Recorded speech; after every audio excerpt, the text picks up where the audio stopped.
Join me as we make this delicious pan pizza, starting with 500 grams of bread flour or pizza flour. We're adding in 2 teaspoons of kosher salt, a teaspoon of instant yeast, and about 350 grams of room temperature water.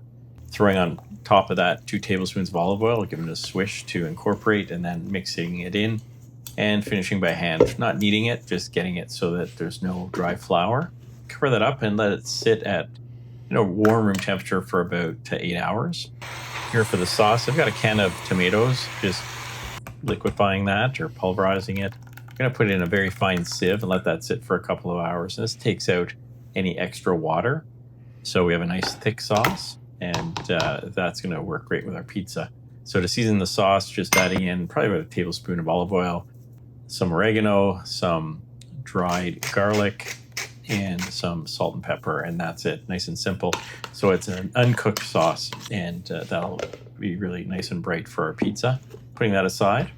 Here after 8 hours, you can see the dough's risen quite a bit. Just cutting it into 2 pieces, giving it a real rough knead, and pulling it together and putting in these very well-oiled pans. A little bit of oil on top so the plastic wrap doesn't stick.